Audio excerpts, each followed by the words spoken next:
Indépendance et construction de nouveaux États. Vous deviez d'abord répondre aux questions repères, pages 132-133.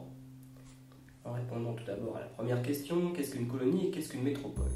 Une colonie est un territoire occupé, administré et exploité, en ce qui concerne ses ressources matérielles et aussi humaines, par un État étranger appelé métropole.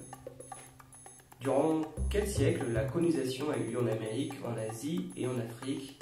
Question 2. Alors elle a surtout eu lieu du XVIe au début du XIXe siècle en Amérique et surtout de la seconde partie du XIXe siècle jusqu'à la première partie du XXe siècle pour l'Afrique et l'Asie. Même s'il y a bien entendu des exceptions dans les deux cas.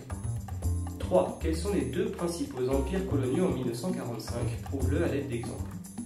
Il s'agit du Royaume-Uni avec des colonies comme l'Inde en Asie, le Kenya en Afrique ou le Belize en Amérique. Et il s'agit également de la France avec des colonies comme l'Indochine en Asie, l'Algérie en Afrique ou la Guyane en Amérique. Quels sont les deux grands États qui n'ont aucune colonie? Question 4. Il s'agit des États-Unis et de l'Union soviétique.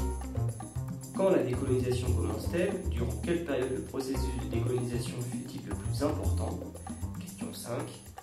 La décolonisation commence après 1945 et elle se développe énormément entre 1956 et 1965. Alors pourquoi? En 1941, Churchill et Roosevelt avaient signé la Charte de l'Atlantique stipulant le droit des peuples à disposer d'eux-mêmes.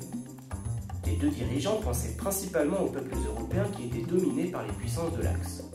Mais de par le monde, de nombreux peuples colonisés reprennent cette devise à leur compte et lancent la décolonisation, processus toujours négocié, parfois violent, par lequel une colonie obtient son indépendance. Pour illustrer l'accès à l'indépendance et la construction de nouveaux États, nous allons étudier l'Inde et l'Algérie. Donc parmi les habitants de ces pays colonisés, on retrouve les Indiens Gandhi et Nehru, dont le peuple est dominé et exploité par les colons britanniques. Cela fait déjà plusieurs dizaines d'années que Gandhi revendique l'indépendance de l'Inde, mais la Seconde Guerre mondiale a repoussé ces demandes de plusieurs années. Après la guerre, comme ici en 1946, soutenu par Nehru, il relance donc tout à fait logiquement ses revendications d'indépendance, et ce avec d'autant plus de motivation que l'ONU, nouvellement créée, les encourage, et que les deux superpuissances aussi. L'URSS pour l'égalité des hommes et des pays par principe communiste, les États-Unis du fait de leur histoire, les États-Unis étaient d'anciennes colonies britanniques. En ce qui concerne l'Algérie, les Algériens manifestent leur joie après la victoire en Europe, le 8 mai 1945, et ce d'autant plus que de nombreux colonisés avaient combattu en Italie puis en France, mobilisés par les alliés anglo-américains et la France libre depuis 1942.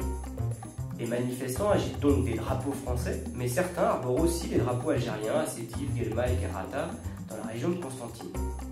Comme ils ont participé à la libération de la France, certains pensent que Paris va maintenant les libérer à leur tour en leur accordant leur indépendance. Ils se trompent. La police tire sur un manifestant qui brandit un drapeau algérien, ce qui déclenche des émeutes qui tuent 102 Algériens d'origine européenne.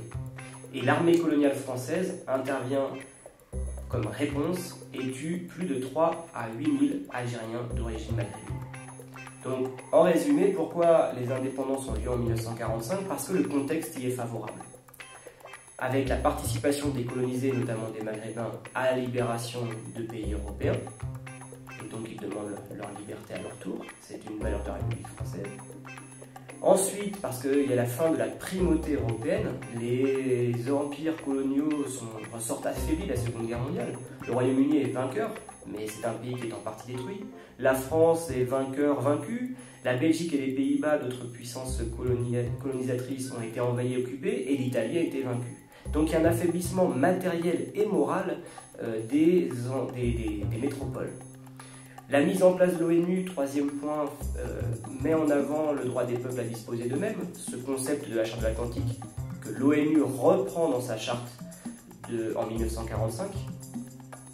Et puis, les deux grands, idéologiquement, par quel communisme pour l'Union soviétique et du